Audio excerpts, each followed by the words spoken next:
Muy buenas tardes a todas las personas que se conectan a este seminario. Les agradecemos mucho su interés en participar. Mi nombre es Ignacio Irarrázaval, yo dirijo el Centro de Políticas Públicas de la Universidad Católica y les doy la cordial bienvenida a este seminario que hemos llamado Mecanismos de Participación Ciudadana en la Convención Constitucional, que ha sido organizado por el Centro de Políticas Públicas.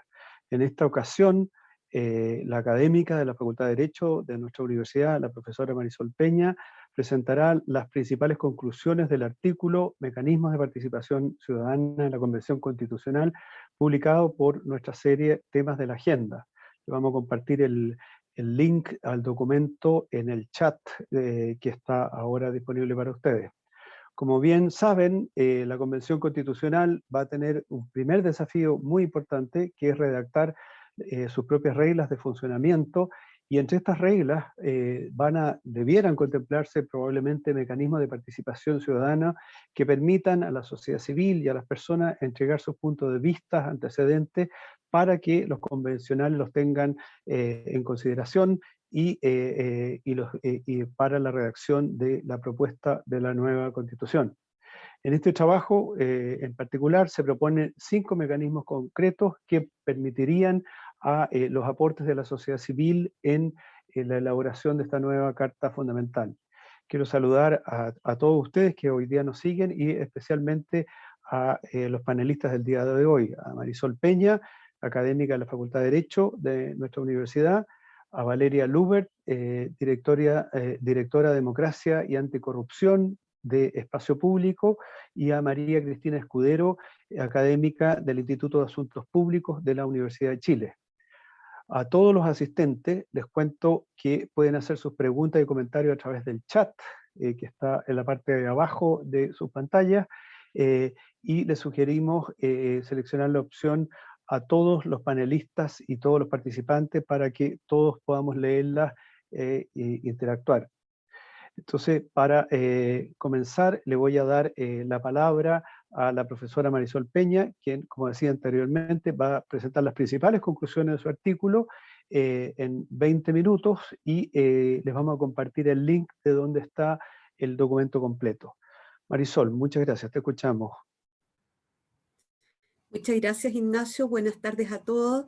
Gracias al Centro de Políticas Públicas por la invitación, ¿verdad? Y por la posibilidad de dar cuenta de un trabajo de investigación, que es lo que hacemos esencialmente los académicos desde la universidad: pensar, tratar de aportar desde nuestro particular conocimiento y expertise, diría yo, sobre todo en este momento tan trascendente para la vida de nuestro país como el proceso de convención constitucional que se nos viene por delante. Quiero agradecer también especialmente a quienes van a comentar este trabajo y con quienes vamos seguramente a tener un diálogo muy fecundo: Valeria Lubert en primer lugar, y también a Cristina Escudero. Gracias por haber aceptado la invitación a comentar este trabajo, ya que pensemos entre todas juntas.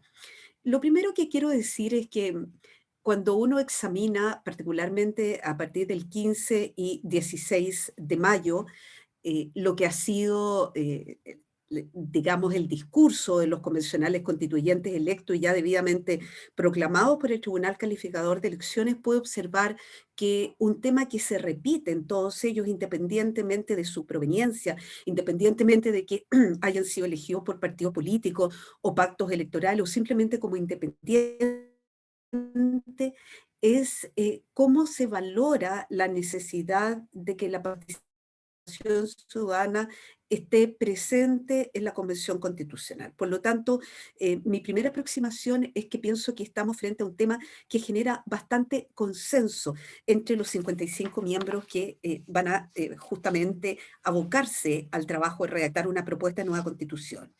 Quiero comentar en primer lugar el contexto en el cual surge esta investigación. Y ese contexto tiene que ver con varias iniciativas que se han estado desarrollando en las universidades y en particular por esta universidad, la Pontificia Universidad Católica de Chile, tanto en base a su propia iniciativa como en alianza con otras universidades. Y así es como con la Universidad de Chile se ha impulsado una importante plataforma de participación y diálogo ciudadano que se denomina Tenemos que hablar de Chile, que está justamente encabezada desde el lado de nuestra universidad por el Centro de Políticas Públicas. Y del mismo modo, la pastoral de nuestra universidad desarrolló durante el año recién pasado una iniciativa que bajo el título de Nuestra Mesa congregó a distintos representantes del mundo académico, también de la sociedad civil, en un contexto de diálogos por Chile, y que sobre la base de un trabajo de mesas en las cuales ellos se reunían temáticamente por lo menos unos 3 o 4 meses, se llegó a un documento de trabajo que se denomina 60 desafíos para una renovada convivencia nacional y que naturalmente se pretende hacer llegar a los convencionales constituyentes. Por lo tanto, el documento del cual damos cuenta hoy se inserta dentro de este conjunto de iniciativas y se originó en un seminario conjunto que desarrolláramos durante el año pasado en las facultades de Derecho de la Universidad de Chile, de la Universidad de Valparaíso y también de nuestra universidad. Y el objeto de ese seminario, desarrollado en la forma de conversatorios entre los académicos de las 3 universidades, fue precisamente plantear ideas que pudieran ser recogidas en el reglamento de la Convención Constitucional. Como ustedes saben, cuando se instale la Convención el próximo 4 de julio, según ya lo sabemos por el decreto de convocatoria, se va a tener que abocar básicamente a 2 tareas en primer término. La primera de ellas es la de elegir su presidente o presidenta y vicepresidente o vicepresidenta, y la segunda tarea la de elaborar el reglamento de funcionamiento de la Convención Constitucional, que naturalmente va a tener que contener una serie de aspectos relacionados con la forma específica de adoptar los acuerdos, pero además con una serie de materias donde creemos que la participación juega un rol esencial. Por lo tanto, este tema estuvo presente en ese conversatorio entre académicos de 3 universidades a fines del año pasado, y en esta oportunidad lo hemos vertido en un documento de trabajo que no pretende sino ser un aporte punto de vista de la mirada comparada acerca de cómo se han desarrollado otros procesos constituyentes, no solo en América, sino que en otros países del mundo, y qué lecciones nos pueden dejar para el que nosotros estamos llevando a cabo. Y dicho eso, relacionado con el contexto en que surge este trabajo de investigación, quisiera referirme a continuación a lo que yo podría denominar las premisas que subyacen en esta propuesta, o como diría otra persona, tal vez las grandes ideas fuerza que están detrás de las propuestas. Y la primera idea es que los procesos constituyentes verificados fundamentalmente en América Latina, pero también en otras partes del mundo en las últimas décadas, han dado origen a lo que una parte de la doctrina denomina ya el constitucionalismo participativo. Y ese constitucionalismo participativo emerge asociado a la idea de que la legitimidad de las cartas fundamentales no se condice con la idea de que en ella no tengan, en su gestación me refiero, una incidencia definitiva en los diversos sectores de la ciudadanía, los diversos sectores de la sociedad civil. Luego, la participación ciudadana en los procesos constituyentes naturalmente contribuye como primera idea de fuerza a reforzar la legitimidad que se produce por el trabajo de los propios convencionales constituyentes. Ahora, la razón de que se haya instalado esta mirada de constitucionalismo participativo puede tener distintas causas, pero la literatura en general ha notado que estas ideas tendientes a reforzar la participación desde la sociedad civil, desde la ciudadanía, tienen que ver también, fuera de lo que ya he dicho, el factor de la legitimidad, con la fuerte crítica que en nuestras sociedades ha experimentado el ejercicio del modelo de democracia representativa clásica. Y por esto entendemos aquel modelo, aquella forma de gobierno en virtud de la cual el ciudadano interviene esporádicamente una vez cada cierto periodo de tiempo para designar, para nominar a aquellas personas que lo van a representar en la decisión de asuntos que en definitiva le van a concernir directamente. Y entonces lo que se ha observado ya hace mucho tiempo por la literatura, y dan cuenta de ello muchas encuestas de opinión, es que se produce una suerte de divorcio a lo largo del ejercicio de la tarea representativa entre el representante y aquellos que han efectuado ni más ni menos que un depósito de confianza en ese representante para los efectos de que gestione sus asuntos como si fueran propios. Y a esta crisis de la democracia representativa graficada en una suerte de divorcio entre los electores y sus representantes, se ha unido también fuertemente en América Latina una sensación de desprestigio respecto de las élites dirigentes, sobre todo cuando ellas han estado asociadas a ciertas lógicas de toma de decisiones, se dice asociada fuertemente a la idea del mercado, que más bien en lugar de favorecer el desarrollo y progreso de las sociedades, han producido el efecto contrario, que es el efecto de profundización de las desigualdades y de las inequidades existentes en nuestra sociedad. De esta manera, y aun cuando estos mismos procesos constituyentes como el que Chile está viviendo en este momento han devenido en la elección de representantes que van a integrar las asambleas constituyentes o las convenciones constitucionales, como en nuestro caso, esa forma de participación expresada a través, en primer lugar, de las protestas, de los movimientos sociales y luego del sufragio, es decir, de la expresa voluntad manifestada en las urnas, de ir hacia una nueva constitución y de determinar a aquellos que van a ser los responsables de acometer esta responsabilidad, no agota en ningún caso el aporte que la propia ciudadanía quiere seguir realizando en la definición de su propio marco fundamental de convivencia. Y ello, creemos, obedece a que en los últimos años, y aquí tenemos a Ignacio Irarrázaval, el director de nuestro Centro de Políticas Públicas, que ha explorado este punto, se ha producido una profunda transformación del concepto de ciudadanía, desde ese concepto clásico donde el ciudadano era más bien aquella persona que reunía los requisitos conferidos por el Estado, fundamentalmente en los textos constitucionales, es decir, se le confería un estatus de derecho desde el Estado, hacia una noción de ciudadanía que tiene que ver más bien con una trilogía. El ciudadano hoy día aspira a ser coagente, corresponsable, copartícipe con sus autoridades, con los órganos de poder, en la definición de aquellos asuntos que van a tener relación con su vida cotidiana. De allí entonces que los procesos constituyentes desarrollados en diversas partes del mundo dan cuenta de esta emergencia de una nueva mirada respecto de la ciudadanía, pero también de la modalidad a la que ya aludí, de un constitucionalismo participativo, donde estos nuevos ciudadanos más empoderados, donde una sociedad civil más activa y diferenciada del Estado en su conjunto, no quieren permanecer ajenos a definiciones que son cruciales para su futuro. Por el contrario, lo que se aprecia es la necesidad de acompañar a estos representantes en quienes se ha efectuado el depósito de confianza de redactar las nuevas constituciones a lo largo del desarrollo de esta misma tarea.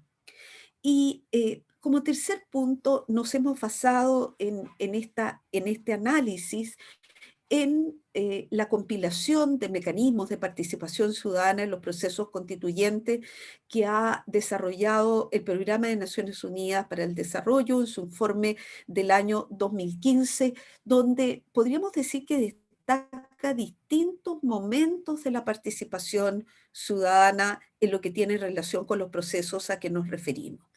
Hay un primer momento de la participación ciudadana que podríamos llamarlo un momento gatillante. Y aquí quiero traer a colación el ejemplo del Bogotazo, el movimiento de estudiantes de universidades, por lo demás, de élite, en la ciudad de Bogotá, en Colombia, quienes se movilizan fuertemente para impulsar el cambio completo, el cambio sustantivo del modelo constitucional vigente. Y esto lleva en definitiva que desde el punto de vista institucional, en las próximas elecciones generales de parlamentarios se incluya una nueva papeleta. Se denominó la séptima papeleta, donde las personas podían expresamente manifestar su decisión de ir al proceso de elaboración de una nueva constitución, junto con definir el órgano a través del cual esa tarea se iba a abordar.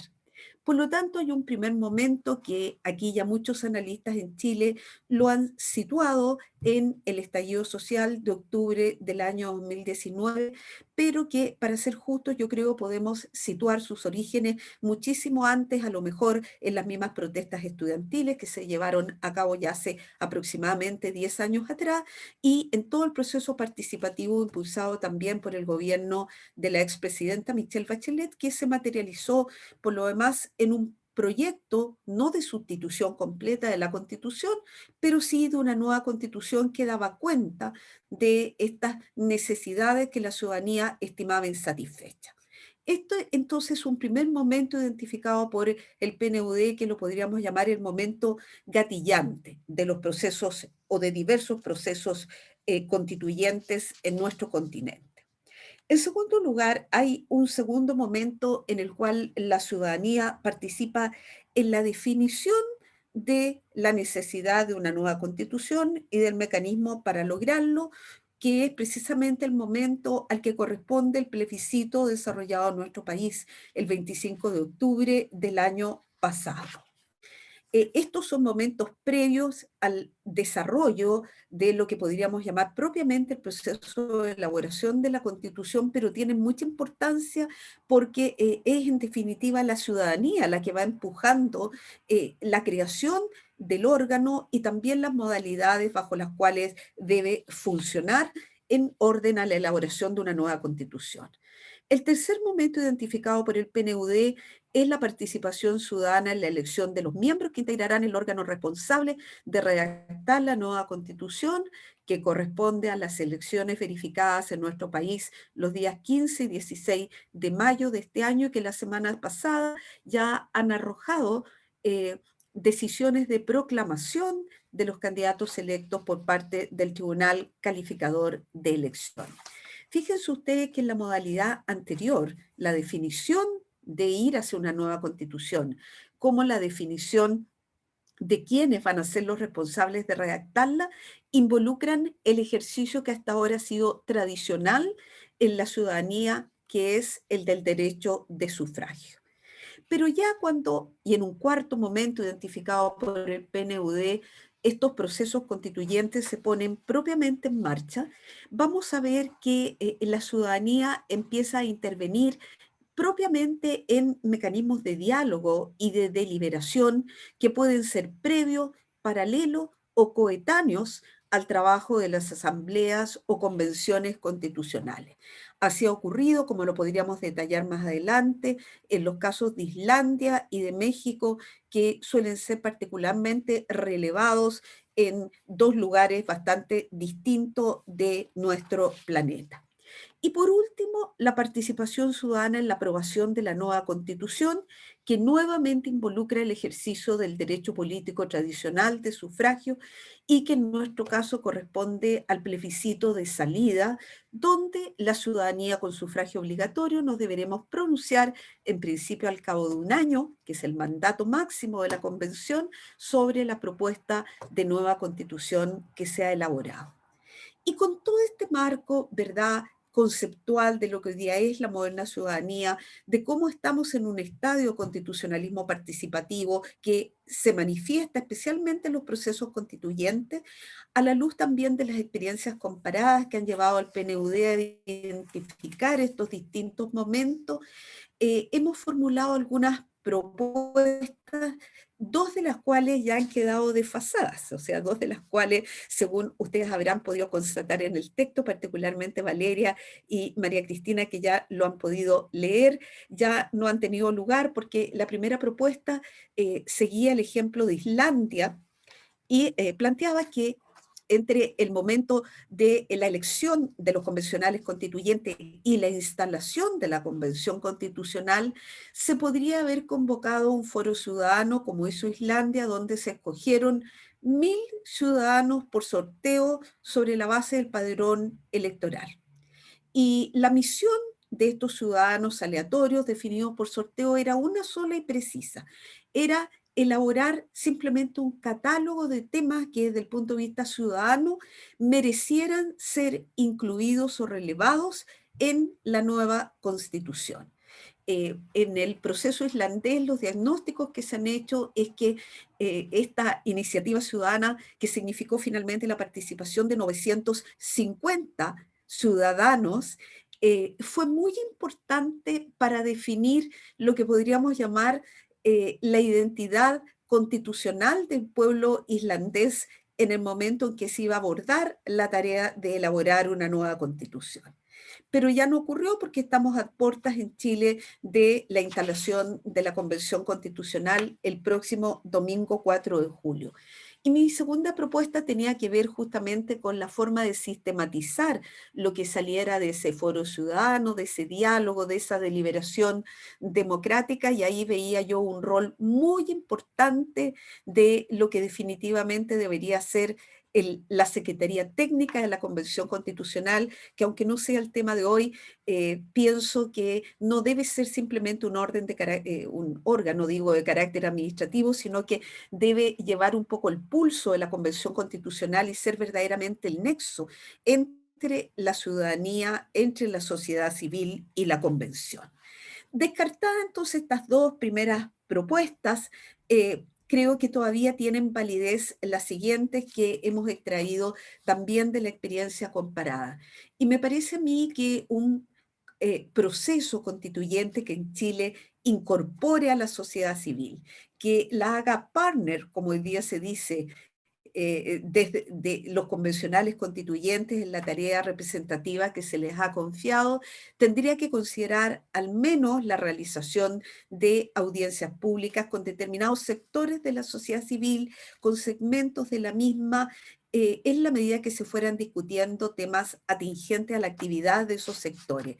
Pienso, por ejemplo, cómo no quisiera el Colegio de Profesores estar presente de alguna manera con un punto de vista cuando se discutiera el derecho a la educación o la libertad de enseñanza en la nueva constitución. Cómo no quisieran los amplísimos grupos ambientalistas que ya existen en nuestro país y que han propugnado la idea de una constitución más ecológica, también hacer llegar sus puntos de vista acerca de cómo recoger en la nueva constitución principios que apunten al desarrollo sustentable y a la equidad intergeneracional, por ejemplo, junto con el uso racional de los recursos naturales. Me parece que esas audiencias públicas que podrían realizarse, por ejemplo, quincenalmente, no pueden ser manejadas necesariamente por los convencionales constituyentes, porque por más que se les aplica la ley de lobby y de los conflictos de interés, no va a faltar quien levante críticas acerca de por qué se privilegia la presencia o escuchar a algunos grupos, a algunos sectores por sobre otros. Por lo tanto, veo ahí una labor importante, objetiva, independiente de la Secretaría Técnica de la Convención Constitucional para ir organizando la agenda conforme a las orientaciones definidas por los convencionales que recojan esos pareceres, esos puntos de vista de la sociedad civil. Y en el mismo sentido, muchos convencionales constituyentes han hecho suya la expresión de que esta debe ser una constitución hecha desde los territorios. Y sucede que uno de los problemas endémicos de Chile ha sido, creo que todos lo tenemos claro, la centralización, de forma tal que si queremos partir dando una señal contraria a aquello, es fundamental que la Convención Constitucional diseñe algún tipo de sistema dentro de su reglamento que permita que representantes de ella se trasladen a las regiones y desarrollen, como ocurrió en México, ¿verdad? Y como ha ocurrido también en otros países del mundo, como Marruecos, donde se han trasladado los convencionales constituyentes a la gobernación, en fin, a las instancias territoriales para recoger las inquietudes que son propias de aquellos territorios. me parece que sin perjuicio de las audiencias públicas que puedan realizarse en Santiago, esta otra mirada de trasladarse hacia las regiones en una visión omnicomprensiva de esta larga y angosta faja de tierra también es muy importante de considerar. Y por último, cierro con un punto que une el valor que en sí mismo tiene la participación ciudadana en orden a la indiscutible legitimidad que tenga la nueva constitución con la importancia que tiene asimismo el valor de la transparencia. Por lo tanto, lo que nos enseña la experiencia comparada es que ha sido muy exitoso en otros países el desarrollo de canales de comunicación desde la convención hacia la ciudadanía y viceversa. En México, por ejemplo, en la reforma constitucional del 2016, que fue muy importante para recoger principios directrices en materia de derecho internacional de los derechos humanos, se abrió, digo, un correo electrónico o un sitio electrónico bajo el dominio .org, donde las personas podían incluso hacer comentarios a los borradores de la constitución o de la reforma constitucional que se estaba tramitando en franjas paralelas que se encontraban en el lado derecho de ese dominio. De la misma manera, usar hoy día las redes sociales para acopiar, para recibir inputs, como diría un partidario de la teoría sistémica, inputs respecto de la ciudadanía y de los diversos segmentos de la sociedad civil sobre determinados temas candentes o particularmente importantes que se debatan al interior de la convención y ciertamente la posibilidad de acceder a funciones o sesiones más bien televisadas. Y aquí me quedo porque si bien el Consejo para la Transparencia ha sido partidario de una transparencia prácticamente absoluta, es decir, que todas las sesiones de la Convención Constitucional sean televisadas, desde mi propia experiencia como ex jueza constitucional, creo yo que en los cuerpos colegiados en general tiende a inhibir la deliberación franca, espontánea, auténtica, el hecho de que siempre estemos en una vitrina.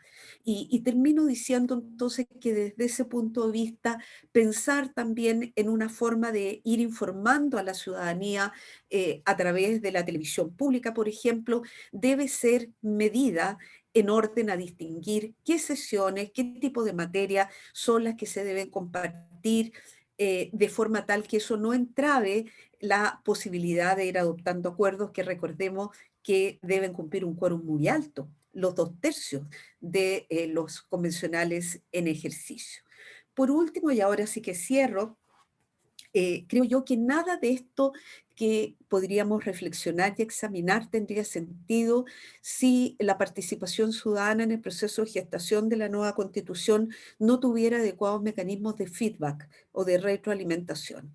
Para decirlo en términos simples, a las personas tiene que explicársele por qué la propuesta que está realizando no merece o no va a ser considerada en la Constitución. Por ejemplo, porque no es materia constitucional, sino que es materia de desarrollo legal o infralegal. Creo que de lo contrario, la participación ciudadana cae por su propio peso porque la gente va a tener la impresión que el enorme esfuerzo que puede haber desplegado en aportar simplemente se toma y se archiva probablemente en algún cajón burocrático. Por lo tanto, participación ciudadana sí, pero con adecuados mecanismos de retroalimentación o feedback. Quiero agradecer nuevamente esta posibilidad y quedo muy atenta a los comentarios tanto de Valeria como de María Cristina y por supuesto a las preguntas de todos ustedes. Gracias, Ignacio. Muchas gracias, Marisol, por tu presentación. Les recuerdo a todas las personas que están siguiendo este seminario que el documento completo, porque lo que ha presentado Marisol es un resumen de su trabajo, está publicado en la página web del Centro de Políticas Públicas y el link va a aparecer ahí en el chat. Entonces ahora, siguiendo con el programa, también agradezco los comentarios y opiniones, consultas que han llegado ahí a través del chat, los vamos a considerar. Y así que les agradezco mucho a eso. Después de las comentaristas, vamos a dar un espacio ahí para recoger esas preguntas. Entonces, sin más, quiero partir por los comentarios de Valeria Lubert, que es directora de Democracia y Anticorrupción de Espacio Público. Valeria, tienes 10 minutos de comentarios. Muchas gracias. Muchas gracias, Ignacio. Muchas gracias, Marisol. Un gusto también compartir panel con María Cristina Escudero. Bueno, primero, antes de entrar al análisis en concreto del documento de Marisol, quisiera valorar el rol de la academia durante el proceso constituyente. Creo que es muy importante que desde la academia, es decir, lugares que han tenido históricamente cierto privilegio en las discusiones de los asuntos públicos, haya una apertura a ver que hoy no basta con que las élites participen de estos procesos de toma de decisiones, sino que se requiere abrir las puertas, ¿cierto?, a esta ciudadanía, a esta nueva ciudadanía que la misma Marisol describe, donde el ciudadano es un coagente, ¿cierto?, un corresponsable, copartícipe, y entonces es muy interesante este rol que asumen las escuelas de derecho, los centros de pensamiento, como un acto de sincera humildad también en ponerse un poco también como iguales frente a todos los ciudadanos en un poco esta apertura a la participación en el proceso constituyente, y de ahí que se levante este tema como un tema central. Creo que el texto es muy valioso en poner justamente el énfasis en la forma del proceso constituyente en sí, ¿cierto? Evidente que el resultado, es decir, el texto que en definitiva se acuerde, es relevante, pero acá, bueno, como diría Drexler, un cantante que me encanta, acá no solo importa el desenlace, sino la trama, ¿cierto? Entonces el proceso va a ser una cuestión muy, muy relevante, decisiva, para otorgar legitimidad a lo que en definitiva se acuerden los convencionales constituyentes electos, ¿cierto? Y de ahí que este texto sea también un llamado a justamente a reconocer esta relevancia del proceso en sí, ¿cierto? Y acá, ya entrando un poco al análisis en concreto del texto de Marisol, me voy a referir a tres cuestiones. En primer lugar, al diagnóstico que hace la autora y sus implicancias. En segundo lugar, a las propuestas que ella plantea. Y en tercer lugar, y esto voy a ir señalándolo en el transcurso de mi exposición, algunas cuestiones que no se mencionan, pero creo que están implícitas en el texto, sobre las cuales me parece interesante ponerlas sobre la mesa y que podamos comentarlas. En primer lugar, en relación al diagnóstico, creo que Marisol aborda muy bien el porqué y el para qué de la participación ciudadana, específicamente en el proceso constituyente chileno, ¿cierto? Ella describe, o sea, hace una revisión de la literatura y de los procesos constituyentes, perdón, más recientes, donde el tema de la participación ha sido clave. Pero ella específicamente resalta la importancia, lo decisivo que es la participación ciudadana en nuestro proceso constituyente. Acá quisiera destacar las palabras de la propia autora, donde ella dice: esta nueva mirada de la ciudadanía pudo apreciarse en las demandas e inquietudes que se hicieron patentes en el denominado estallido social de octubre del 2019. Que no solo estuvieron encaminadas a manifestar un desacuerdo, ¿cierto? Sino, y aquí sintetizo, sino que buscaron también visibilizar niveles de desigualdad e inequidad existentes en nuestra sociedad. Un poco de este diagnóstico, de este contexto que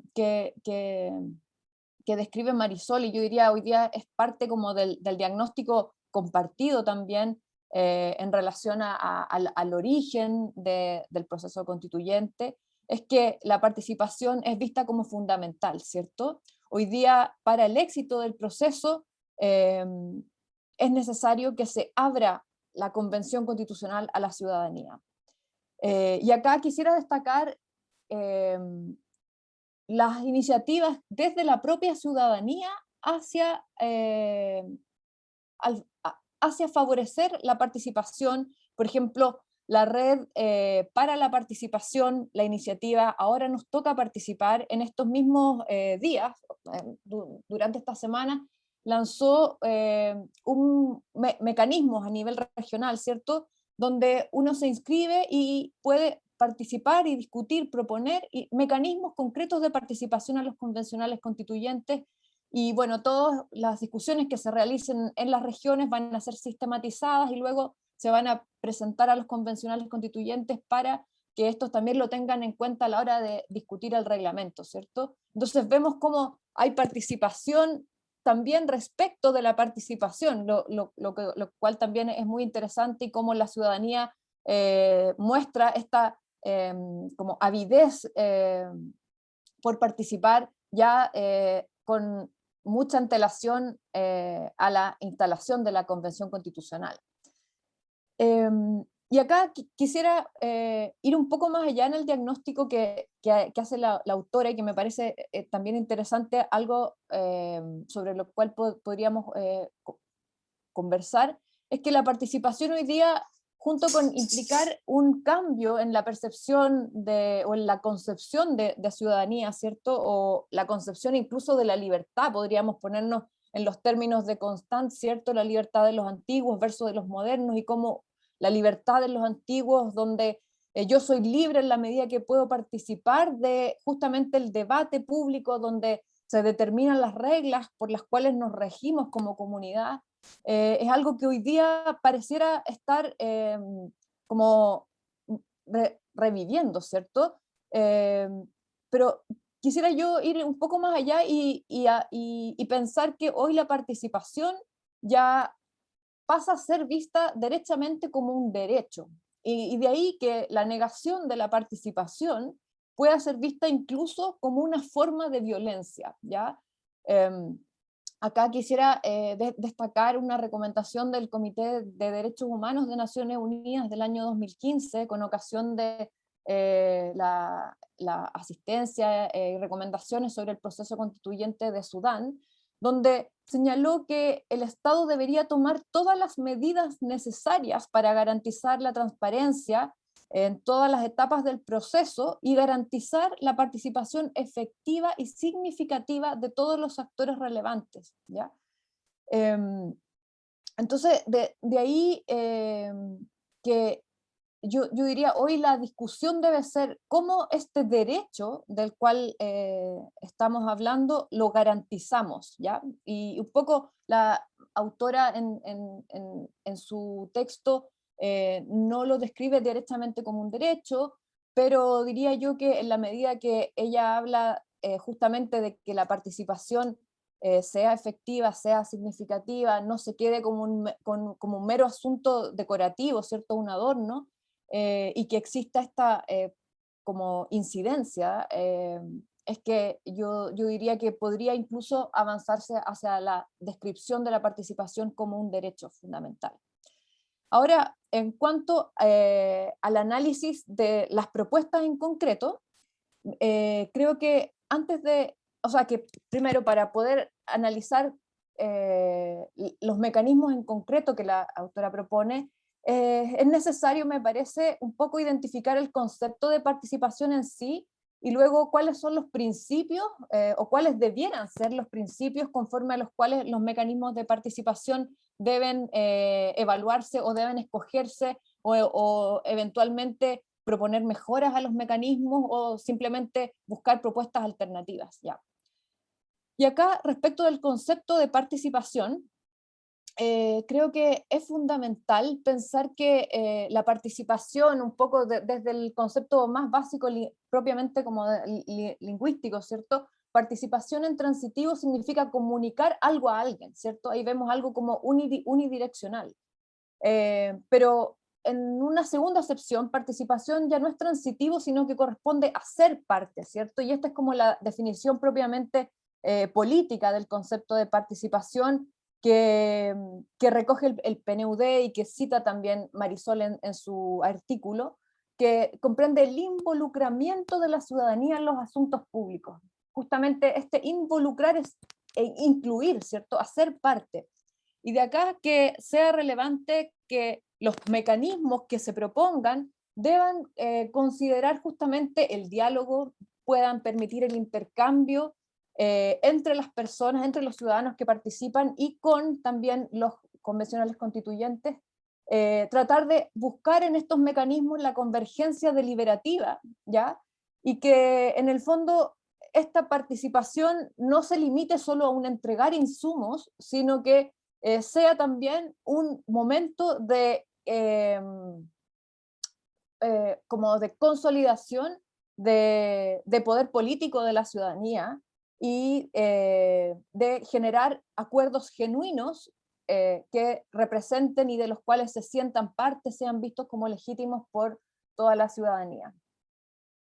Y ahora, ¿cuáles son los principios que pienso debieran inspirar un poco el reglamento al determinar los mecanismos y cuáles debieran ser entonces los principios según los cuales me parece que también debieran analizarse las propuestas de Marisol? Creo que, o sea, si bien encontramos en la literatura varios principios, me limitaría yo a tres que me parecen los fundamentales. Uno es la transparencia, ¿cierto? Ella también lo destacaba. Acá necesitamos que exista transparencia para poder participar, para que la ciudadanía pueda participar. La participación incidente requiere contar con información, pero también la transparencia en este caso apunta a que los mecanismos deben ser transparentes en sí, ¿ya? La ciudadanía debe conocerlos, debe conocer las etapas y debe poder saber quién está participando, cuáles son los intereses que se están haciendo valer, en representación de quién acude una persona a una audiencia, por ejemplo. Luego, otro principio es que esta participación debe ser incidente, ¿cierto? Que es un poco esta idea de que la participación debe ser significativa, debe efectivamente tener una retroalimentación, impactar en el resultado y por último ser trazable, ¿cierto? Que se pueda saber de qué manera impactó en los resultados. Y debe ser inclusiva, es decir, esta participación, los mecanismos deben procurar convocar a las personas que históricamente o tradicionalmente han sido excluidas de la toma de decisiones y entonces también apuntar a la igualdad de trato, ¿cierto? Llevas 11 minutos, Valeria. Bueno, creo que respecto de los mecanismos en concreto, no me voy a referir al mecanismo que la profesora mencionaba como que ya quedaron obsoletos, y destacaría yo acá la importancia de de las audiencias públicas que ella propone, pero creo que un poco falta, creo, en la propuesta avanzar hacia mecanismos que justamente apunten a esta idea de convergencia deliberativa, ¿cierto? Intercambios que permitan el diálogo, el intercambio. Creo sí que es muy interesante lo que ella propone como la presencia de los convencionales en las asambleas que se realicen a nivel territorial, ¿cierto? Y en todas las asambleas donde haya este proceso de escucha, estén también los convencionales constituyentes. Creo, como último punto, que va a ser fundamental que, dado, ella misma decía, las primeras propuestas, resulta que ya por el transcurso del tiempo pareciera que quedaron obsoletas, pero creo que las complejidades técnicas que cada una de las propuestas presenta hacen o nos llevan un poco a una reflexión que creo necesaria, y es como para que la participación sea efectiva, se cumpla efectivamente con los principios que están detrás de la participación, con lo que se busca la participación, ¿cierto? El para qué de la participación, se va a necesitar cierta flexibilidad acá. Y a esto voy con que, por ejemplo, los plazos eventualmente van a tener que ser flexibilizados, con ciertas reglas que en su momento fueron acordadas para viabilizar este proceso constituyente, también quizás van a tener que ser flexibilizadas para poder lograr que esta participación ciudadana sea efectiva y no un adorno como justamente plantea en su diagnóstico Marisol Peña. Muchas gracias. Muchas gracias, Valeria. Le toca ahora el turno a María Cristina Escudero, académica del Instituto de Asuntos Públicos de la Universidad de Chile. Ojalá te puedas atener a los 10 minutos, porque ya hay un montón de preguntas. Igual vamos a hacer una ronda, tanto a la expositora como a las panelistas, para que comenten y recojan algunas de las preguntas. Cristina, te escuchamos. Hola, bueno, primero buenas tardes. Un gusto estar acá. Creo que este es un tema de fundamental relevancia, donde el texto de Marisol hace un aporte que yo encuentro que es fundamental en estos días y a puertas de comenzar la convención, y también me siento muy honrada de compartir los comentarios con Valeria, ¿no? Y antes que Ignacio me empiece a tomar el tiempo, voy a hablar muy rápido. Primero quiero felicitar el trabajo, porque da un muy buen marco a la discusión, tiene una fundamentación teórica y empírica que coloca a la participación como un engranaje en el proceso de toma de decisiones, no como algo así como anexo, bueno, y si podemos hacemos participación, sino como algo que produce un resultado positivo en lo que estamos viendo, que son los procesos constituyentes en perspectiva comparada, que este constitucionalismo participativo, que tiene sus pros y también de los cuales podemos aprender de cuáles han sido algunas dificultades que han tenido y objetivos que no se han cumplido, ¿verdad? De esa participación, y nosotros llegamos después de una lista larga de este tipo de experiencias, de los cuales podemos tomar lo positivo y tratar de evitar lo que no fue tan bueno, ¿no? Y también este contexto que entrega Marisol me parece muy pertinente, donde la ciudadanía ha tenido un rol muy protagónico en lograr el proceso constituyente.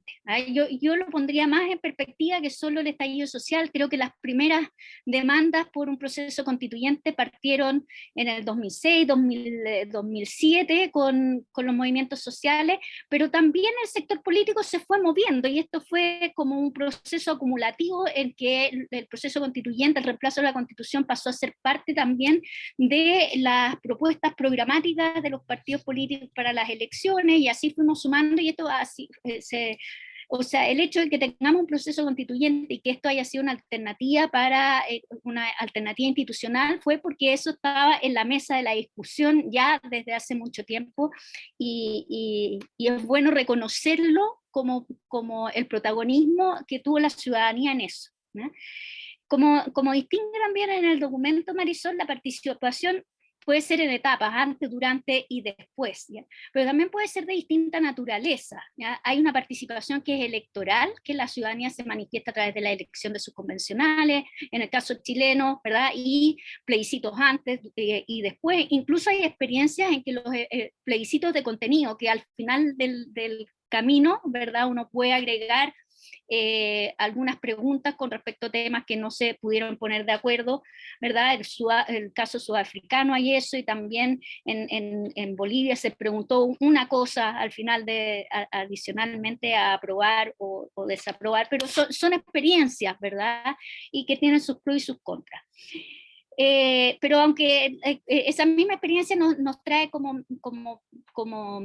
a veces visiones contradictorias de la participación, sí tenemos que coincidir en que cuando el proceso constituyente se gatilla en un espacio de legitimidad institucional, como en el que nos está tocando vivir a nosotros, el tema de la participación se vuelve muy relevante para la legitimación del proceso, y como dijo Valeria, el proceso es tan importante como el resultado de ese proceso, tan importante como tener un buen texto, también va a ser la validación de ese camino a través de mecanismos de participación que sean relevantes, y se hacen recomendables esos caminos, ¿no? Voy también a basarme un poco en los principios que debieran regir esto, irme conversando un poco con el texto de Marisol en sus propuestas. Los mecanismos de participación no son contradictorios entre sí, podemos tener muchos tipos de participación participación, muchos mecanismos de participación en el antes, durante y después. Ya el antes no lo tuvimos, como dijo Marisol, pero podemos tener sí espacios al comienzo de la discusión y después ir complementando con otros espacios de participación. Me parece muy interesante la propuesta de irse y de trasladarse a regiones, de descentralizar un poco, incluso por razones simbólicas, ir a los territorios y generar un diálogo, porque hay distintos tipos de participación, ¿verdad? Hay un tipo de participación que es deliberativa, como los cabildos que hemos visto y en que hemos participado. Tuvimos una experiencia de cabildo en el gobierno de Bachelet que fue muy interesante, y también rescato ahí de la primera propuesta de Marisol que uno podría mirar ese trabajo, porque no ha pasado tanto tiempo y los temas han sido muy, o sea, siguen siendo muy vigentes, y creo que tampoco la opinión pública ha cambiado tanto, ¿no? Y se puede tomar eso como un antecedente relevante en el cual participaron más de 200.000 personas, por lo tanto, debiéramos rescatarlo, y obviamente no es que no sea lo único, pero me pareció bueno dejarlo como propuesta, ¿no? El hecho de darle un rol a la Secretaría Técnica también me pareció que puede ser algo positivo, porque la participación, como está propuesta en el texto, va a generar muchos insumos, ¿ya? Y la retroalimentación también, como se dijo, es bien importante, y ciertas reglas en el juego de cómo va a ser esta participación, y los convencionales van a estar abocados a la deliberación, y hay hartas alternativas. Está la Secretaría Técnica, también se puede crear una comisión especial, ¿verdad? O una mezcla entre una Secretaría Técnica con algunos representantes de la convención, pero tener una instancia especial para la participación y cómo se va produciendo y cómo irla encadenando el proceso de toma de decisiones me parece importante, ¿ah? La importancia de la transparencia. Sin transparencia no hay participación posible, ¿ah? Porque la ciudadanía tiene que saber lo que se está discutiendo para poder participar en el proceso. Y también lo que decía Valeria, ¿verdad? La transparencia también es con respecto a los mismos mecanismos. Ya me voy a referir un poquito a eso de por qué, ¿ah? Solo tengo una diferencia con Marisol, que dice que debiera haber algunos espacios reservados de decisión porque hay muy buenas razones para sostener eso, y yo cuando he participado en instancias también de repente uno necesita como dialogar en espacios privados, pero yo creo que eso se da naturalmente. Que los espacios sean públicos de discusión no implica que uno no pueda tener conversaciones, ¿verdad? Y después llevarlos a esos espacios públicos, ¿no?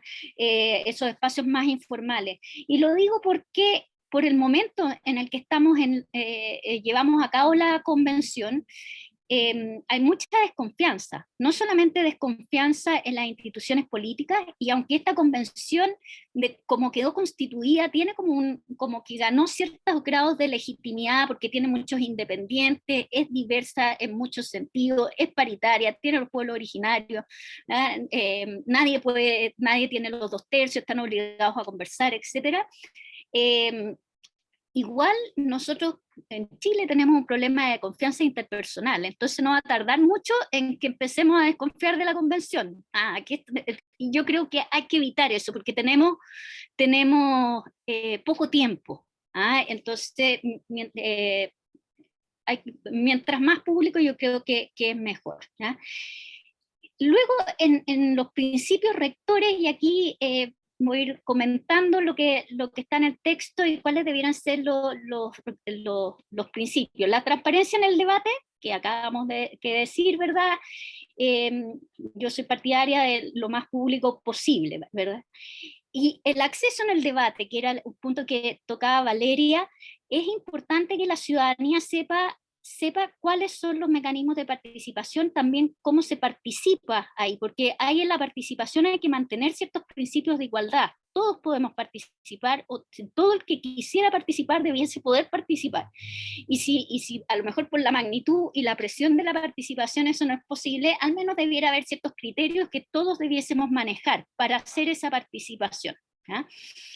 En las audiencias en particular, que soy muy partidaria de que haya audiencias, obviamente, por lo general es la ciudadanía organizada la que tiene más capacidad de llegar a esas audiencias, ¿no? Entonces, yo creo que habría que complementar también con otros tipos de participación que permitiera a aquellos grupos que no están organizados, las personas que no están organizadas, o hacer llegar propuestas, o tener espacios directos de llegar a la convención, o también, ¿verdad? Por ejemplo, que la convención estableciera 3 semanas para que en el territorio se hicieran una discusión acotada a ciertos temas, ¿verdad? Y se hicieran llegar a la convención. Esto tiene hay algunos peros que voy a mencionar inmediatamente, que tienen que ver principalmente con la incidencia, de lo que voy a hablar, ¿no? Hay otro principio, que es el principio democrático de la participación, ¿verdad? La participación es efectivamente un derecho, y es lo que acabo de señalar, que las personas no debiesen sentirse excluidos de ese proceso porque se generó algo muy ajeno a ellos, sino que haya transparencia, ¿no? Entonces, el principio que yo creo que es más trascendente y el que cuesta más entender a la ciudadanía es el de incidencia, ¿ya? Porque la ciudadanía suele pensar que la participación, o uno se encuentra con muchos comentarios de la participación debiese ser obligatoria, ¿ya? O sea, ¿para qué voy a participar si esto no va a ser vinculante a la convención? Entonces, el concepto que hay que desarrollar y que hay que entender es el concepto de incidencia, ¿ya? Hay algún tipo de participación que sí es obligatoria, especialmente y me refiero no solamente a los espacios constituyentes, ¿ya? El de votación, por ejemplo, cuando uno va al plebiscito, eso es obligatorio, el de elección de los convencionales, incluso si uno pusiera algunos mecanismos en particular que le diera ese carácter. Pero cuando estamos hablando de cabildos, audiencias, hacer llegar propuestas y ese tipo de participación de carácter más deliberativo o más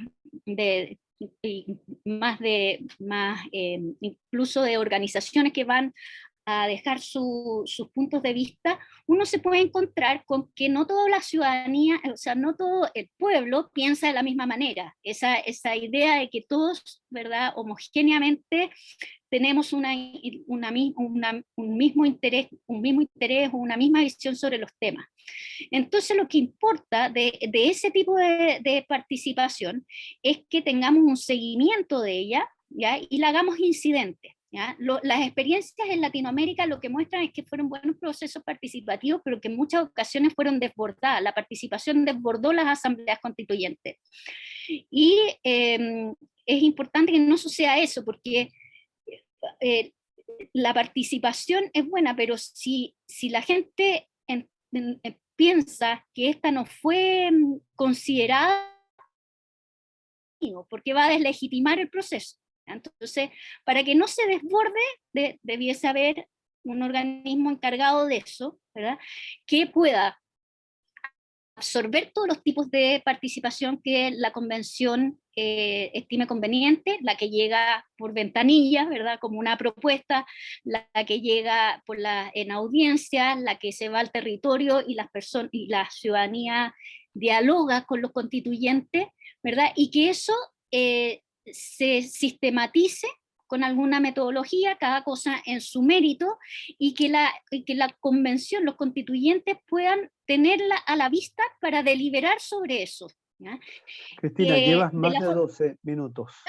Y con esto termino porque es lo más importante, ¿ya? Y bueno, que quiero coincidir con Valeria y Marisol, que es la retroalimentación, porque esa es la parte más importante de la incidencia. La incidencia es la comprobación de que los constituyentes tomaron la información en consideración, deliberaron sobre ella y la aceptaron o rechazaron en mérito, o sea, con justificación, ¿ah? Y eso es lo que la hace relevante y la que legitima finalmente el proceso, ¿ya? Muchas cosas de las cuales hablar, Ignacio, de participación. Perdón por el tiempo excedido. Se agradecen mucho los comentarios de las dos panelistas, de Valeria y de Cristina. Entonces, la idea, y agradezco mucho todas las opiniones y comentarios que hay en el chat. Entonces, yo voy a recordar, a lo mejor no hago justicia total a todos los comentarios que salieron. Le vamos a dar un tiempo a Marisol, después a Valeria y a Cristina, por si es que quisieran complementar alguna de las preguntas que han surgido en el chat, y después unas palabras del cierre para Marisol.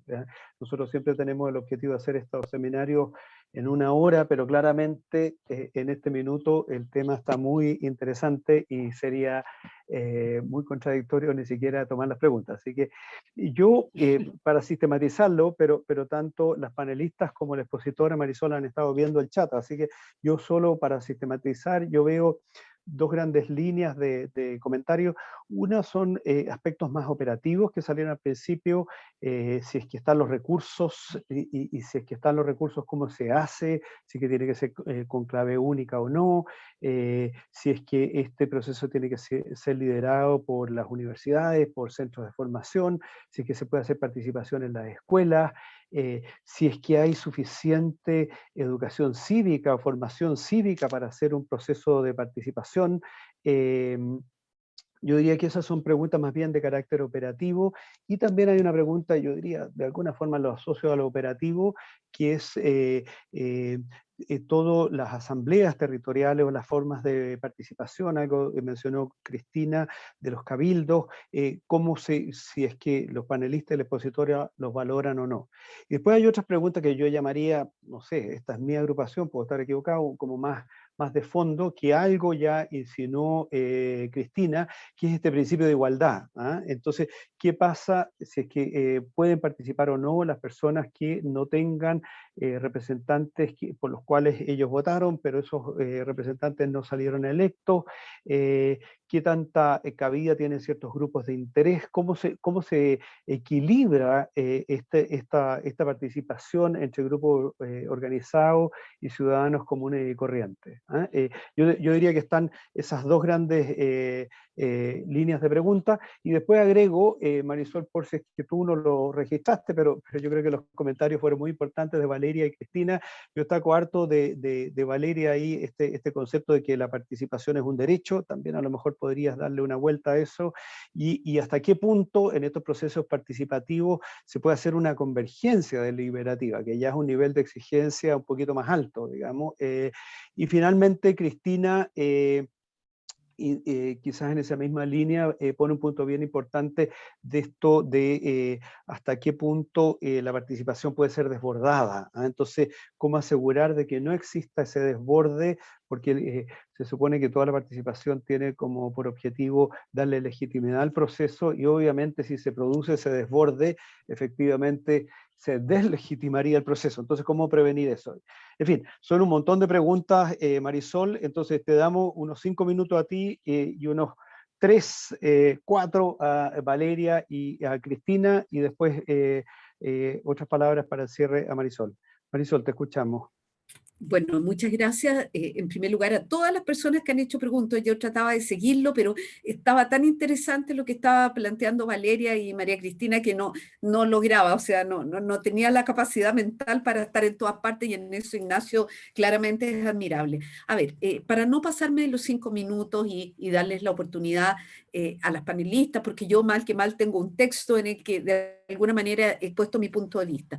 Fíjense que yo quisiera decir lo siguiente, que grafica varias preguntas que tienen que ver con lo operativo, con la igualdad, con la educación cívica. Es lo siguiente.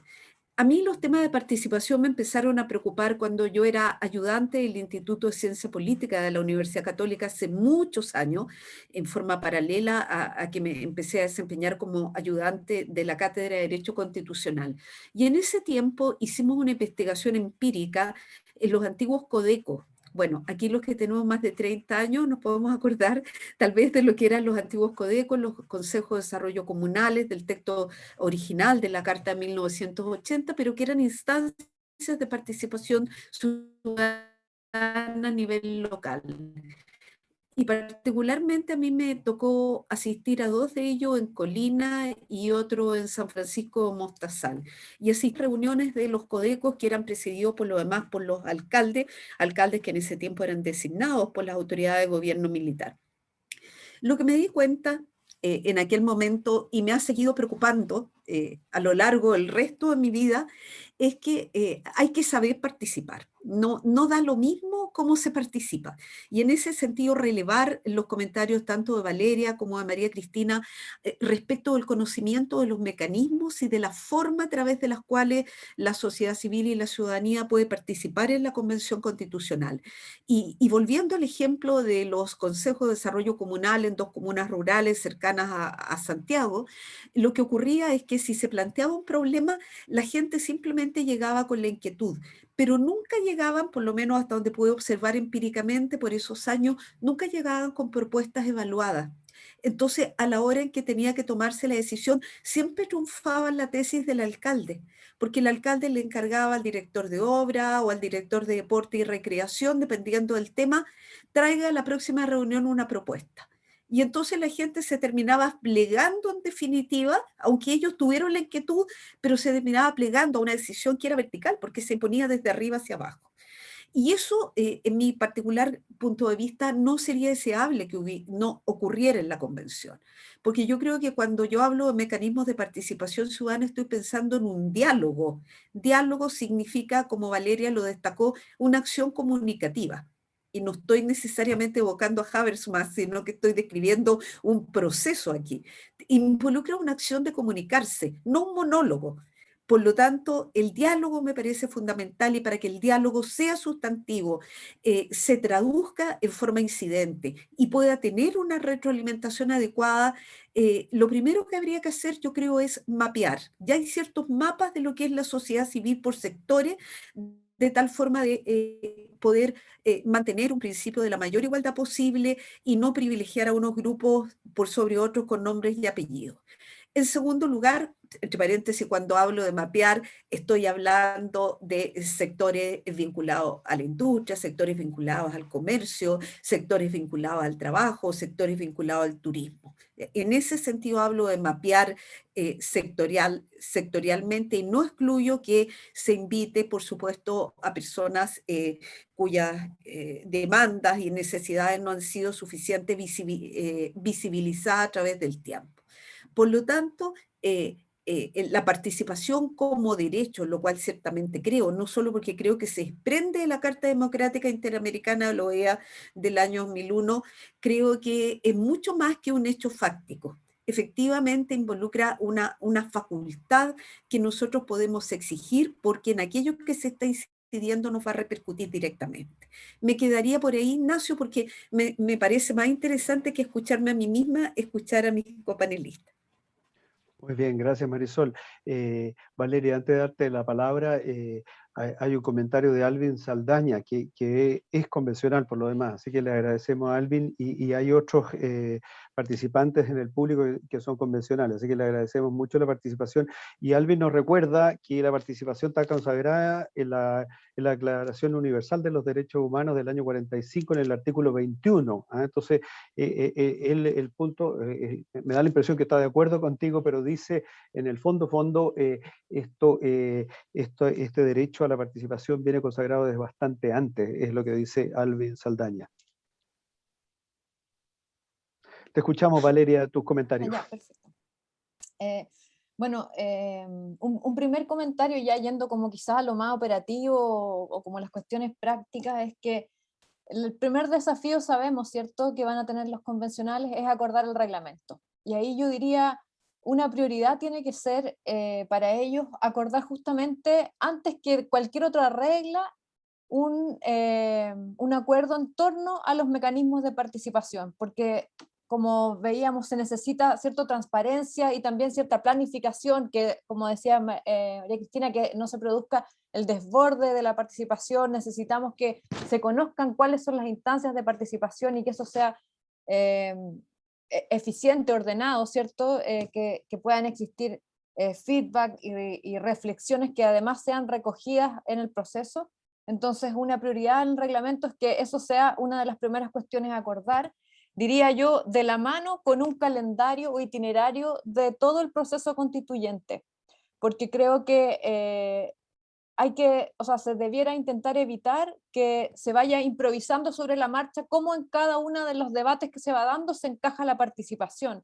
Es decir, y esta fue una de las recomendaciones de Naciones Unidas, justamente con ocasión de analizar los casos de Camboya, Timor Oriental, Afganistán en el 2003, donde se advirtió específicamente la necesidad de que los procesos constituyentes cuenten con una hoja de ruta, un calendario de trabajo claro que define etapas y formas de participación en cada una de ellas como una cuestión clave, y creo que eso es algo que debieran tener en cuenta en ese punto. Ahora, respecto también cuestiones operativas, los recursos, ¿cierto? Acá el tiempo es el recurso más escaso que existe, pero también los recursos económicos. Se asignaron por la ley de presupuesto, entiendo, 500 millones de pesos, creo que es muy poca plata, aquí se necesita que desde el Ejecutivo haya una apertura del bolsillo, por así decirlo, y que se pongan recursos también para justamente, esto va a ser una inversión en la legitimidad del proceso constituyente, es decir, no es un gasto cualquiera de plata, sino que estamos invirtiendo en nuestro tejido social, en nuestro pacto social, y creo que no hay mejor plata gastada que en este tipo de cosas. Luego, también en tema de recursos, creo que va a ser importante la capacidad de que los convencionales constituyentes usen recursos compartidos, ¿cierto? Que hoy día existen en otras instituciones, páginas web, servidores, por ejemplo, en el Congreso Nacional existe el senador virtual, o no sé, hay páginas que permiten hoy día participación, votar, presentar propuestas, redacciones, votar artículos, etcétera. Todos estos mecanismos que hoy día existen, que conversen, que se pongan a disposición para en el fondo también poder subsistir con los recursos que existen y hacer las sinergias con la institucionalidad también que hoy día opera con estos mecanismos. Y por último, respecto de la transparencia, quisiera, aquí nomás difiero yo de Marisol en cuanto a que me parece que es muy distinto el tipo de deliberación, de debate que se da en la Convención Constitucional y en general en los órganos políticos, respecto de lo que se da en el seno de un tribunal, ¿cierto? En el seno de un tribunal colegiado. En este caso, los acuerdos deben ser públicos, en mi opinión, y deben ser íntegramente públicos, es decir, no deberían admitirse siquiera causales de reserva en este caso, por la relevancia del proceso constituyente justamente, y porque creo que vivimos en un contexto de desconfianza tal que alimentar sospechas que en definitiva terminen mermando la confianza en el proceso es un riesgo que no deberíamos querer correr, ¿ya?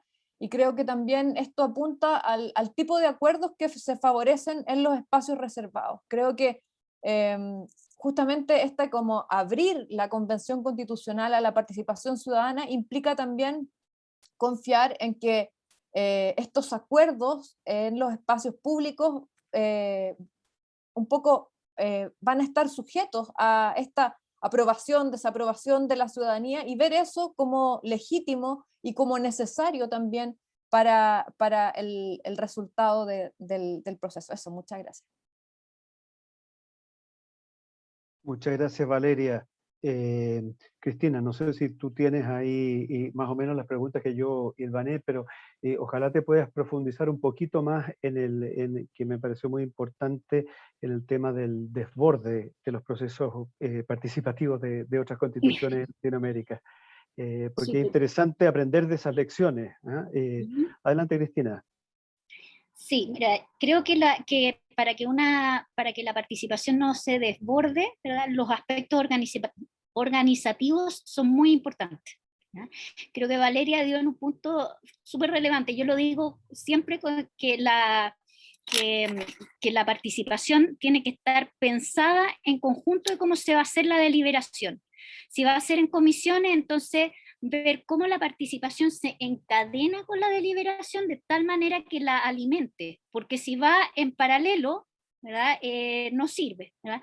Y también porque si no la planificamos así, entonces no sabemos para qué hay que sistematizar, qué es lo que estamos sistematizando, para quién, ¿ya? Entonces, si por ejemplo se organizan comisiones, ¿verdad? Los temas que son sobre la comisión X, ¿verdad? Se sistematiza para la comisión X, que va a conversar sobre eso en 2 semanas más. Entonces se planifica que haya algo acotado, porque esto, la sistematización, Ignacio lo sabe bien, es lenta. No es llegar y decir, hicimos un cabildo y lo sistematizamos y al día siguiente está sistematizado. Entonces tiene que ser con una metodología que sea fácilmente trasladable a ideas fuerzas, por ejemplo, o a rankings de algo, ¿verdad? Entonces, para que y que se canalice y para que no se desborde, bueno, si participamos ¿cuántos somos? 18 millones, va a estar difícil, pero se va a desbordar, pero si lo hacemos de forma en que ordenada y como en distintas etapas, dependiendo de para qué es la participación, creo que es una forma de tratar de prever eso. Y lo otro que es importante es que haya muy buena comunicación con la ciudadanía, porque la ciudadanía va a querer participar. Eso es lo que muestran los procesos constituyentes, ¿ya? En perspectiva comparada. Y si quiere participar, tiene que saber cómo, y en forma bastante expedita, ¿ya? Tiene que saber cómo, cuándo y dónde. Esas son como y qué requisitos debe cumplir para poder participar en eso, ¿verdad? Los ELA en el gobierno de Bachelet eran mayores de 14 años, creo que era, ¿verdad? De verdad era 14 años, entonces vamos a hacer lo mismo ahora, ¿verdad? Porque está esa expectativa. Todas esas cosas tienen que estar muy bien establecidas, ¿verdad? Y por tipo, porque va a llegar, va a haber seguramente algo que va a llegar por email, ¿verdad? Una ventanilla que puede ser en físico y va a haber audiencias y probablemente también hayan instancias territoriales y más deliberativas, ¿verdad? Entonces se necesita un equipo y con esto voy a... había más preguntas, pero hay 500 millones de pesos asignados en el presupuesto para participación, ¿ya? Y creo que si se planifica bien, ¿verdad? Porque si la convención quiere pedir más recursos para estos objetivos, tiene que estar justificado, ¿verdad?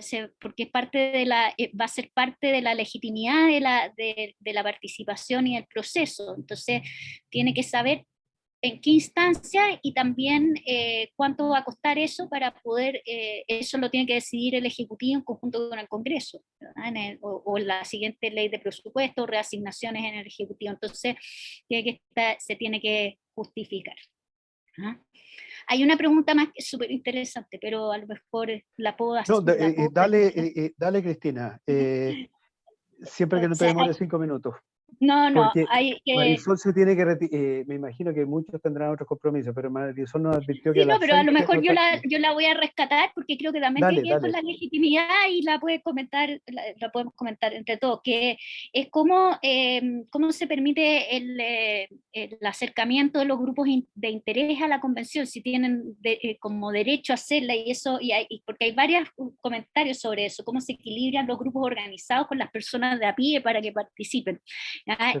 Y es bien interesante porque es un problema que no solamente sea en la convención, ¿verdad? Y tiene que ver con que, bueno, el derecho de participación es un derecho, está también en los comentarios, el derecho de petición es uno de los derechos fundamentales más antiguos, ¿verdad? De acercarse a la convención con una petición concreta, ¿verdad? Ahí viene el lobby, que todos un poco le temen, y hay que regularlo. ¿Ya? La única forma de asegurar igualdad es a través de la regulación transparente y objetiva de cómo cada una de estas instancias se da, ¿ya? Entonces, yo al principio dije, no es incompatible una con otra, entonces si va a haber audiencias de ciudadanía organizada, y ahí hay grupos de interés, organizaciones sociales, las iglesias, por ejemplo, ¿ya? También tiene que haber instancias en que la ciudadanía que no está organizada se pueda reunir y participar. Entonces hay que considerarlo también. No sé si alguien... No, súper importante ese punto y también rescato mucho lo de Valeria. No sé si quieres agregar 30 segundos, Valeria, algo, pero me pareció muy interesante el concepto de hoja de ruta, que es algo como bien de sentido común, pero digamos la ciudadanía tiene que entender cuáles son las etapas, los procesos, el cómo, cuándo y dónde, que también decía Cristina. ¿Ah? Entonces el concepto de hoja de ruta, que puede ser más ingenieril, me hace mucho sentido. No sé si quieres agregar algo más en No, 30 no, no, segundos. o sea, lo dijiste muy bien, es justamente eso, como que los convencionales constituyentes, junto con el reglamento, ¿cierto? Las reglas con las que van a ir votando, van a ir organizando sus debates, acuerden este calendario, ¿cierto? Esta hoja de ruta con hitos, con pasos, con quizás temas que se van a ver primero o discusión en general, en particular, así como replicando un poco como es en las cámaras o en el Senado. Bueno, en definitiva, ir ajustando a un calendario y poder de esa manera modular la expectativa también con Muy información. importante, muy importante. O sea, transparencia no es solo la transparencia en las audiencias, sino que transparencia en el proceso, también está ligado como a información. ¿Ah? Exactamente. Les agradezco mucho los comentarios y también agradezco a Marisol porque en el fondo su presentación detonó un montón de otras cosas que por lo menos yo no había pensado, complementan, profundizan las ideas matrices de Marisol y yo creo que nos permite tener una conversación más profunda sobre todo el tema de la participación. No sé si quieres un minuto para el cierre, Marisol, antes de despedir al público. Bueno, claro que sí, Ignacio, pero dame dos porque voy a gastar Bueno, unos si no, segundos en agradecerle muy particularmente a María Cristina y a Valeria sus interesantes comentarios. Me encantaría sacar una versión 2 del paper porque creo que naturalmente ha resultado enriquecido. Quisiera dejarlos con una reflexión. Yo creo que es tan importante como se dé la participación ciudadana en la Convención Constitucional que ello puede incidir, y uso verdaderamente la palabra incidencia aquí en todo el significado que ha tenido esta tarde, puede incidir definitivamente en el tipo, en la textura, en la calidad de la democracia que tengamos de aquí para adelante. La Corte Constitucional de Colombia ha dicho a propósito del modelo participativo colombiano que es perfectamente compatible la democracia representativa con modelos participativos. Por lo tanto, hay que ver que esta participación no quisiera plantearla como algo que se agota al proceso que tenemos por delante, sino que quisiera entenderla, dejarla aquí insinuada como un modelo de prueba de cómo poder enriquecer significativamente nuestra democracia de aquí a futuro. Y solo dos comentarios adicionales en el tema de los recursos. Hay una persona que preguntaba si tenemos dimensionado. Yo personalmente no tengo dimensionado cuántos recursos. Entre otras cosas, quisiera decirle a quien hizo la pregunta, porque yo soy escéptica de que la convención pueda cumplir su cometido significativamente, como aquí lo hemos estado conversando esta tarde, en el plazo máximo de un año. Yo creo que responsablemente la convención sí o sí va a llegar un momento en que va a pedir un plazo adicional. Creo que en ese sentido va a ser desbordada, ya no por la sociedad civil, sino que va a ser desbordada desde el punto de vista de los plazos. Pero a propósito de los recursos, quisiera insinuar que en este minuto, con la elección reciente de los GORE, de los gobernadores regionales de segunda vuelta en la mayoría de todo el país, salvo las regiones que sí obtuvieron las mayorías absolutas necesarias, hay una discusión muy interesante que también lo ha planteado el Centro de Políticas Públicas de nuestra universidad. Hay un paper en el que participó Ignacio muy interesante. Entonces, aprovechar el debate sobre la transferencia de competencias a los gobiernos regionales para que pensemos que la caja, la alcancía, no solamente la tiene que abrir el papafisco, sino que también se piense en este nuevo modelo de gobiernos regionales, cómo desde los gobiernos regionales los territorios pueden participar activamente con recursos aportados por los territorios a, diría yo, un proceso constituyente más significativo de mayor densidad. Me atrevo a dejar planteado ese tema y esto es lo último. Desde el punto de vista de la transparencia, obviamente tenemos aquí un desacuerdo muy sano, muy deliberativo, pero yo insisto y me baso, ya dejo de lado el ejemplo de los tribunales, probablemente no sea el mejor, pero quiero decir que cada vez que observamos los debates del Congreso Nacional, uno se pregunta a quién le están hablando. ¿Están tratando de convencer deliberativamente al interlocutor y de invitarlo a un diálogo profundo, franco, sincero, o le están hablando al público? Y ese es mi temor. Ese es mi temor. Yo creo que hay que distinguir espacios porque efectivamente hay que dar la posibilidad de la espontaneidad, porque no todos los convencionales constituyentes, y gracias a Dios es así, tienen la misma preparación, tienen los mismos recursos. A mí no me gustaría que alguien se sintiera inhibido de expresar sus ideas simplemente porque está siendo televisado. Por lo tanto, llamo a tener también una perspectiva distinta, orientada a lo que ha sido el ejercicio de nuestra propia democracia representativa hasta el día de hoy. Muchas gracias a todos, gracias a ti, Ignacio, a Valeria, María Cristina, por habernos acompañado esta tarde en la presentación de este paper. Muchas gracias, Marisol, María Cristina y Valeria. Tal como les dijimos al principio, ya se transmitió, se puso ahí en el chat el vínculo al documento de Marisol, y también varios de ustedes pusieron vínculo a otros documentos, así que han estado muy creativos el público, agregando ahí información para compartir con todos los asistentes. Así que 1.000.000 de gracias, y vamos a seguir en este tema como Centro de Políticas Públicas, así que los invitamos próximamente a otras tareas, a otras reuniones donde vamos a seguir discutiendo aportes para el proceso convencional. Muchas gracias y será hasta la próxima. Gracias, Cristina, Valeria, Marisol. Gracias. Gracias, cuídense. Gracias. Gracias por la invitación.